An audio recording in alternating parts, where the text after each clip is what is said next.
it's brilliant from Roland on the cover tackle. Determination to stay on the feet. Unstoppable in that kind of space. What a finish.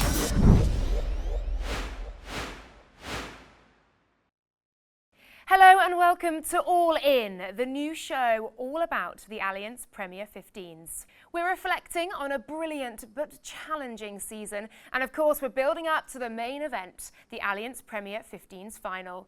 And of course I'm joined by Olympian, World Cup winner and England scrum half Mo Hunt, and former England and London Irish winger Topsy Ojo. The main event this weekend, of course, is Saracens v Harlequins in that Allianz Premier 15s final, but we are going to take a moment to reflect on the season we've had, including Simi Pam tearing it up on the pitch while saving lives during the pandemic. The Exeter story. A year ago, they did not exist. So how did they build a squad to beat some of the best teams in the league? And hashtag ICARE, a global movement created by Bristol prop Steph Evans, turning the tables on online negativity and changing lives. But first, we can't really get away from it, can we? Mo, Topsy, we have to start with the pandemic. How much of an impact has it had on this season? Oh, it's been crazy. Like, we weren't sure at the start whether we were actually going to have a season, and then so fortunate to actually get out and have a bit of rugby and be able to play for something. But we share, at Gloucester Hartbury, we share the facilities with the champ side Hartbury, and they've not had a season until the back end of it. So we're so lucky that we got to play. But the change in rules, we were in groups of 6 at the start. We weren't allowed to touch a rugby ball for months. It was just running up and down the pitch, which, yeah, was pretty tough. And even when we started to come together as a squad, we were in 3 separate groups, and I didn't cross over with probably about 10 new members of my team until 2 months into the pre-season. So it was crazy. Like, we've all had to adapt, we've all had to get through it, but overriding, just so fortunate that we actually had something to play for and were able to get out of the house during the pandemic, really. Yeah, it was pretty brutal, wasn't it? I mean, just everything just stopped. You know, we were kind of wondering, no one really knew what was happening, and then for things to just disappear, stuff that we're so used to, life to change completely. And, you know, we were all wondering what was going to happen. Rugby said it wanted to be the first sport back. It ended up being the last back, and then it had to change and adapt the rules. So it was pretty bleak for a long time, but I sit here now very thankful, because I think, you know, we've learned a lot of lessons, and actually going forwards, things do look very promising. So tough year. I hope we never have to go through it again, but hopefully what we've learned will stand us in good stead for the future. Yeah, definitely. And one thing I've learned, I actually miss scrums. So that's something that I never thought I'd actually say.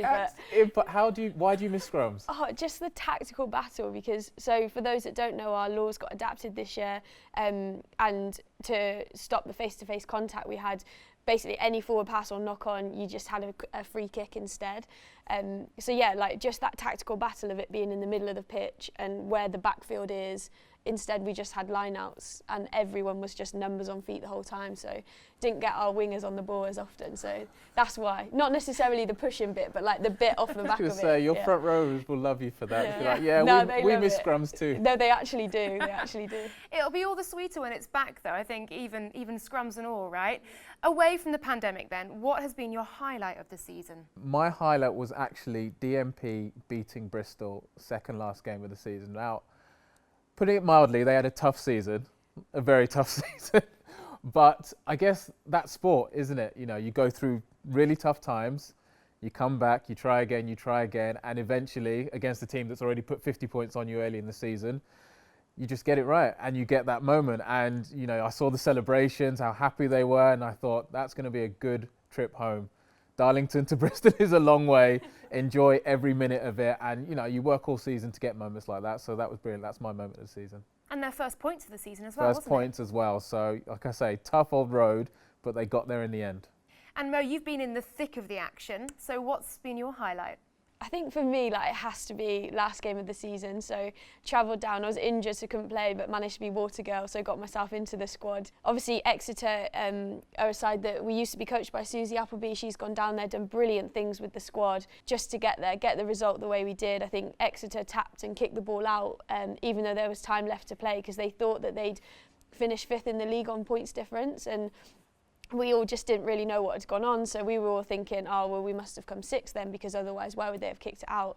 And then we sat on the bus on the way home, and Poppy Clear actually texted me being like, can't believe they kicked it out and you've still come 5th. So I was like, girls, turn the music off, like, and read this text out. And then we were all frantically like trying to work out whether it was true or not. And as you can imagine, when we then got confirmation, I think I texted Nathan at the RFU as well, just asking, being like, Nathan, has this actually happened? And yeah, as you can imagine, the bus went a little bit wild after that. So that was my highlight, being with the girls in that moment, and being the best in the West. I think have to be pretty happy with that, yeah. Best in the West, I love that. Got it in early to the show. I'm sure we'll hear it again when we talk about Exeter a bit later as well. Well, the Allianz Premier 15 semi-finals welcomed fans back in their thousands. Harlequins took on Wasps, while Saracens faced Loughborough Lightning. Much better, much cleaner from Harlequins. Tuima to the line, the no-look pass for Jess Breach down the middle, streaking away, striving away, the big step from Jess Breach. What a try from Harlequins! Muir again, so busy for work, even riding the double tackle, and not even just riding it, powering through it. The pace of this Wasps attack. Williams to the far side, down against Breach. What a stop from Harlequins in defence. Kildun trying to find herself some space, sits down Langy Tuima. Put her a bit of space. Burford to the line. Back inside to Breach, bursting through. What a line for Jess Breach. Harlequins have made it to a third straight Allianz Premier 15s final. Is this going to be an afternoon of end-to-end rugby? We'll be in for an absolute treat if it is. Oh, and now the ball finds its way to Rona Lloyd, who is screaming towards the line. It was a beautiful floated pass from Emily Scarrett. Huge effort required here by Loughborough Lightning to stave off what will have an air of inevitability about it. And as we say it, the try does go down. Rachel Malcolm. Oh, that could be a really good turnover position from Hannah Bottoman. It's a superb penalty. Look at the physical battle between the two of them in the tackle. The clock is in the red. Loughborough Lightning have given it everything, but Saracens will be in the 2021 Allianz Premier 15s final. They've done it again. Two excellent games, and very soon we'll be building up to that Saracens v Harlequins final. Well, 2020 was a year we'll never forget. A challenging time with radical change, but with change comes opportunity. Determination, defiance, call it what you will. A Bristol loosehead prop stood up to online bullying. My name is Steph Evans. I'm a rugby player for Bristol Bears. I give everything to rugby, and the sport has returned the favor. I'm the founder of Ruggette RFC and the ICARE hashtag, a powerful social movement, born to challenge the negativity of those who have no consideration, understanding, or respect for women's rugby or women's sport. I knew that I cared, and that my friends and my family and my teammates all cared. But it turns out that millions of men, women, and children also care too. We won't accept ignorance, and we deserve respect. We've created a powerful movement that is empowering female players around the world. 2020 was tough, but change is happening, and our game is building every week. Older steps away from Cockayne, still going Kate Older. That's a wonderful leg drive, and what a try! Look at the fend.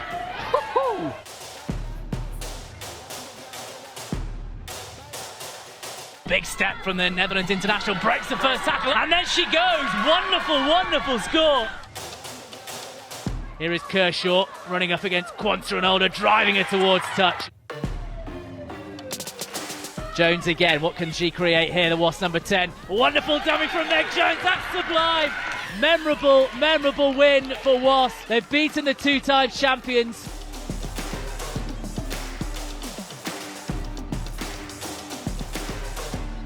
Jasmine Joyce doing what Jasmine Joyce does. Joyce in and out, going for the corner. Joyce has got there.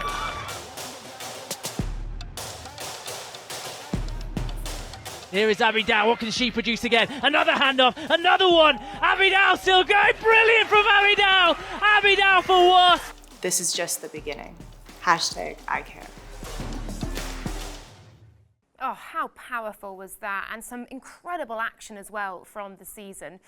Mo, Topsy, off the back of that and reflecting on the season we've had, how do you think the perspective about the women's game and women's sport more generally is changing?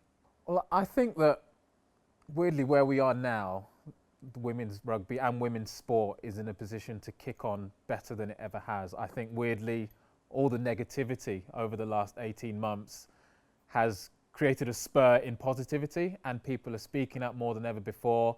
They're saying, actually, you know, we're behind women's sport, we're behind women's rugby, and that's here to stay, and it's only going to get bigger and better. So again, you look at where we are now, you know, the semi-finals, finals being on BT, record numbers watching the Women's Six Nations, BBC taking that forward for next year as well, WXV on the horizon too. So there's almost so much positivity now, so much energy on the back of the negativity, and it's been really, really good to see.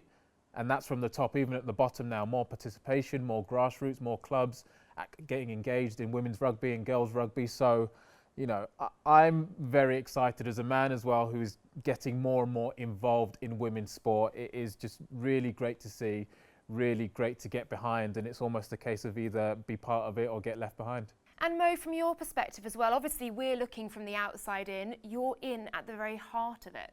Yeah, I think for me, the biggest thing that springs to mind is after that 2014 World Cup win, I remember Katie Daly-McLean standing, doing a really, really powerful interview, like after we won the World Cup, saying about how this needed to spark the change, and it wasn't good enough that we'd done this, like it needed to then really snowball into something. And I felt like we were still waiting for that for a few years after, whereas now, like coming off the back of it, I've been lucky enough to be full-time for a number of years with the Red Roses. We've got professional contracts coming in at club, which is amazing. Every weekend we're being seen live stream, like most clubs are now live streaming their matches, which is brilliant as well. BT Sport picking up the rights, people like yourself, Hugo Monye, getting involved in the game, talking about the game. Like, it really is generating momentum, and I just really hope that it can keep pushing on and keep driving that momentum forward, because we just want to inspire people. We just want to inspire those youngsters, not only girls but little boys playing as well, and we want them to see what a great sport it is, and it's not just women's rugby, we're just playing rugby. Yeah, we're definitely seeing action and change, aren't we? Well, do check out Steph Evans' social channels for all the latest on #ICARE. So this season, 2 new sides joined Allianz Premier 15s. Sale Sharks laid down a marker and started growing the game in the northwest of England. And Exeter Chiefs, they did well, didn't they, Mo? Very well indeed, yeah. They beat 8 of the 9 sides in the Allianz Premier 15s. Not all 9 though. Not the ones you finished with. Gloucester Hartbury. Come on. Well, Nolly Waterman has been down to Sandy Park to get the full story from her mentor and former England teammate.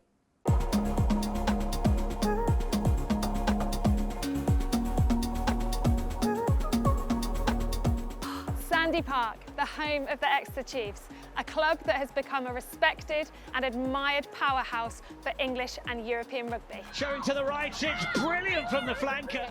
And their vision stretches way beyond that.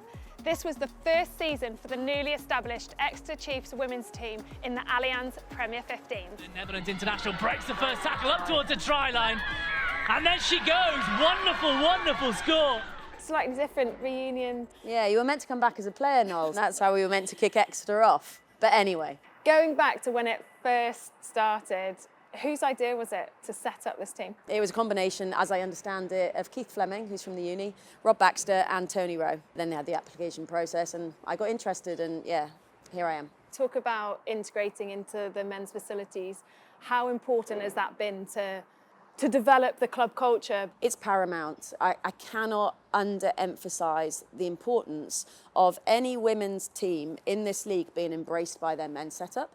And right here, this is exactly what happens, and that's why I made a life move. Tony said he treats us as rugby players. He doesn't treat us as men and women. He just sees us as rugby players. The fact he doesn't call us lads, he calls us ladies actually, which is interesting. But you know, it's all very real. And the main thing, Knowles, is the joined-up approach between our coaching programs. To give you an example, a Tuesday is massive double day Tuesday. You know, we've got rugby in the afternoon, and that might be a delivery from Jules Salvi, who's the defence coach, Hayden Thomas, who's one of the attack coaches. It's individual sessions with Ricky Pello, and Rob Hunter, who's the forwards coach, is, oh my God, he's so into our programme, you cannot believe it. There was a passage of play where we used a certain exit pattern that actually probably came from him, but we'd been using it better than his boys.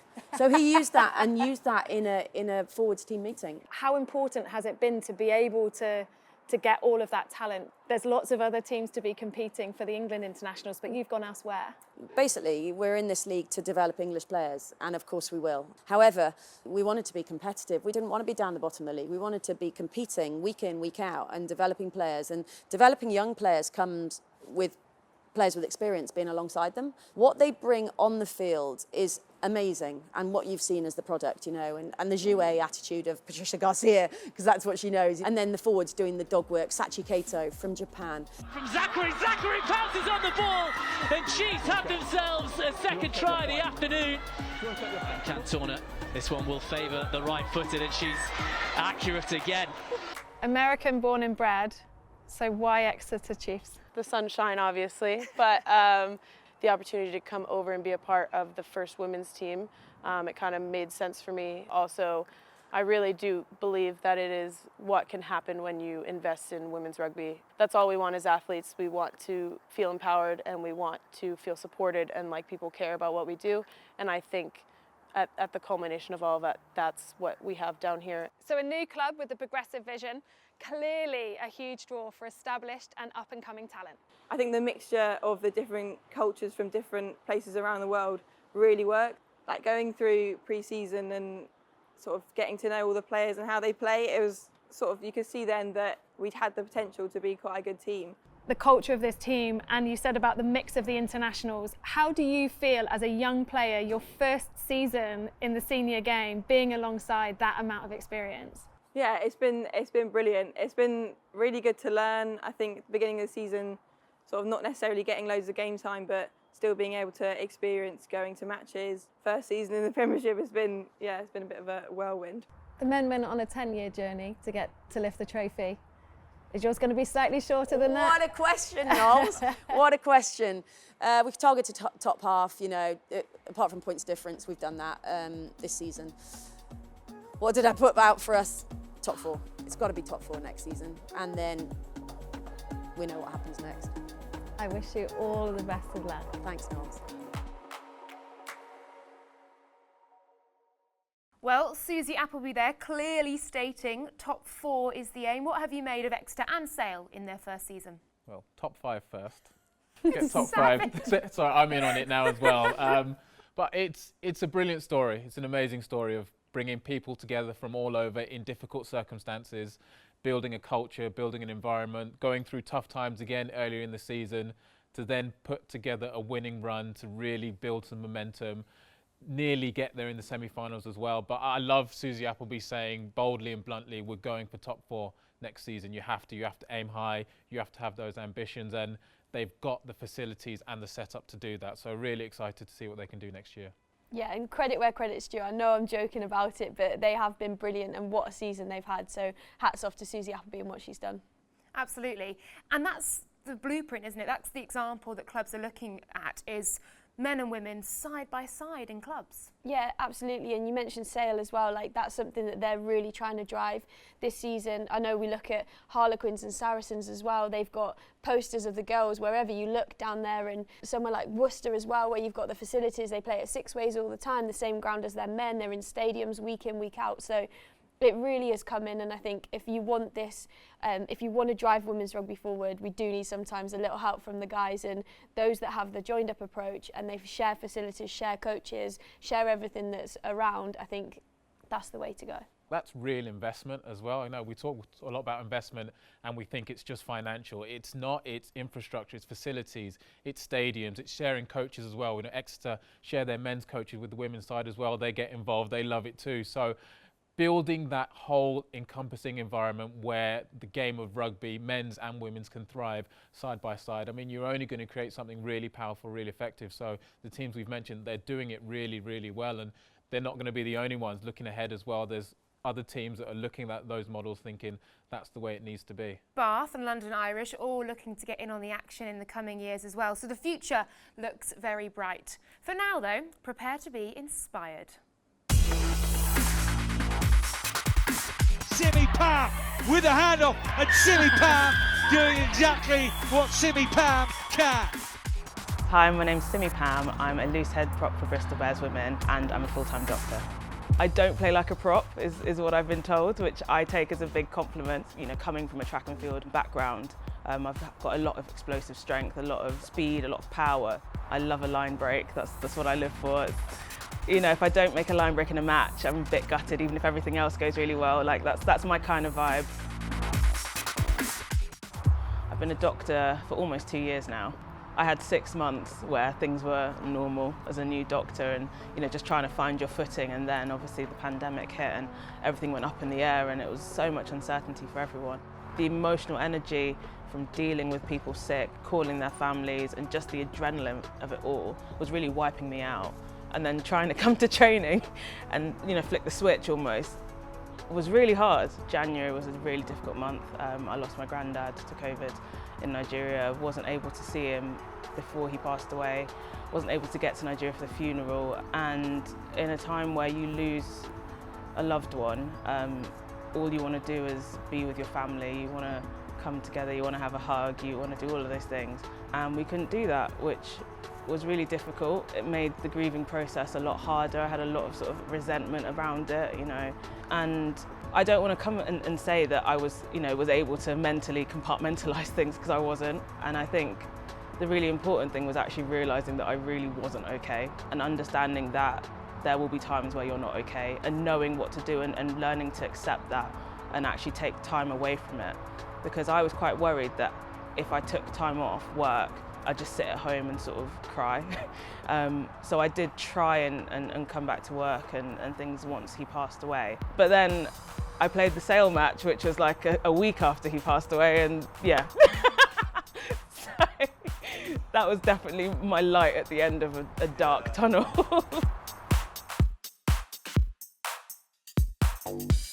I love both halves of myself. They both keep me level and it gives me a lot of perspective. So when sport's going really rubbish, it gives me something that I can do to help make a difference. And likewise, when work is really heavy, sport gives me that release and actually forces me to switch off, which is really, really essential. I luckily trialled for Bears in the summer of 2018 and they signed me August 2018. So I've been in the setup for a few years, thankfully, and I've seen everything evolve as the years have gone by, and it's becoming more of a professional environment, and that can only make us better players.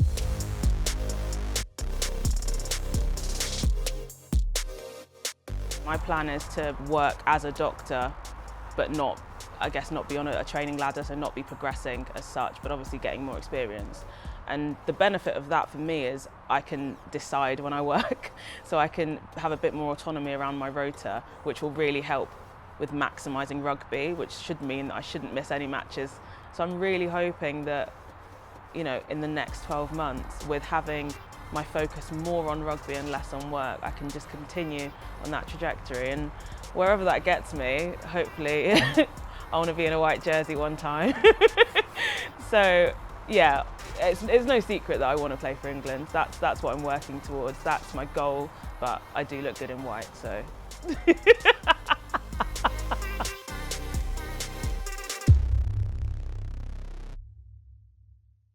I love that.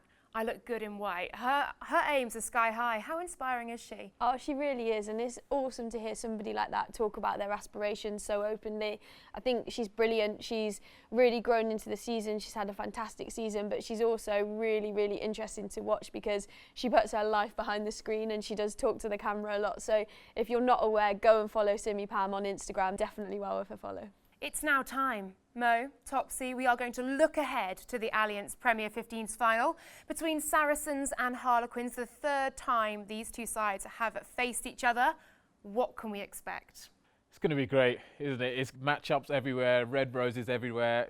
There's tactical battles to win, there's physical battles to win. For me, I'm looking at scrum half. I'm looking at Leanne Riley and Emma Swords going toe-to-toe, trying to control their emotions, but then also tactically put their teams in the right positions to go and win the game. But I mean, there's so many matchups we could talk about. It's just going to be really, really good. It's a great final. Everybody's going to be watching it. There's going to be fans there as well. It's going to be brilliant to see. It's going to be a great Sunday. Definitely. For me, I just think it's going to be brutal. Like, you've got the stubbornness of Saracens that don't know when they'll be against this wounded animal in Harlequins that are coming at it for the third time, never been done before. Last time they met, it was 17-all. They've only played once this season because of COVID regulations, but 17-all, and it was brutal. It was so feisty, and I just cannot wait to see how it fares at the weekend. Third time lucky. It could be this fairy tale ending, couldn't it, for Harlequins? We'll just talk, though, about Saracens and about that back row combination of Poppy Cleall and Marley Packer. Just how much do they complement each other? I just think they're brilliant. I think that one doesn't play well without the other playing well. Like, they read each other so fantastically, playing through the line. They're always on the offload line to each other. I think summed up last weekend with Poppy Cleall's try. Like, there was the free kick awarded at the scrum. Marley Packer bounces out literally 3 metres. Soon as Poppy hits it, she passes it to Packer and comes back around and manages to flop over the try line in the end. But they just read each other so well. They're both such devastating runners, ball in hand. They've got lovely hands. Their chat around the park is brilliant. And also, Poppy Cleall is the biggest wind-up in the game. So it's just amazing to like watch how they work together. And yeah, I think one of them doesn't play well without the other, but both of them are in such great form at the moment. And those two have a good game. That's why I don't know if Harlequins can overcome this Saracens team. We'll come to predictions later, but the Battle of the Fly Halves is another key area to look at. Of course, we've got Zoe Harrison against Emily Scott. How do you see this playing out? Well, it's the matchup I wasn't expecting after seeing Ellie Green start at 10 in the semi-final. I feel for her. You think if you've started the semi-final, we've won, odds on that you're hopefully going to start the final, but she's on the bench. Emily Scott comes in, Crow Rolly goes to 15. I can understand it from a tactical point of view, get your experience in there, look to control the field, territory, and look to create opportunities as well. I think Zoe Harrison is such a brilliant runner as well as distributor of the ball. Those two going head to head again, I'm looking at who can create the most opportunities, who can get into the 22, who can get their maul going as well. Again, we saw in the Harlequins semi-final, the first maul they got right, they scored off it, and things can roll from there. Both teams have such powerful mauls, that is going to be a huge weapon. Yeah, I think for me, like Ellie Green has started 11 times at 10, Emily Scott 7 times at 10 throughout the season. Like, she started a lot at 15 as well, but if you're going into a final, like the biggest game of your season, you want to be playing 10 the week before. Like, for me, that's how I'd see it. And the way that Zoe Harrison played last week was brilliant against Loughborough. She controlled the game so well. Her and Sarah McKenna just pinning the corners that Loughborough didn't have an answer to it. And I think like it's just going to be such a tactical kicking battle for me, and it's which one of those two can come out on top of that will be whoever drives their team forward for the win. It's going to be intriguing, isn't it? We've talked then about the Saracens' threat. Harlequins have quality aplenty across the pitch. Let's look at the centre pairing, Langi Tuima and Rachel Burford. The pace, the power, the experience, that's going to be explosive. The no-look pass as well, left that out of the list. I mean, they're a brilliant partnership, and it's great to have Rachel Burford back fit at the business end of the season where you want your first choice, your senior players there to help you get over the line. You know, they'll have experienced the tough losses previously and will be chomping at the bit to get this one right. And I think for them, we've talked about the tactics of the kick and territory and pressure. When those opportunities come, you're looking at those two in the heartbeat of Harlequins' team saying, can you now take advantages? Can you carry and can you get over the gain line? Is it the no-look pass? Is it the tuck and carry?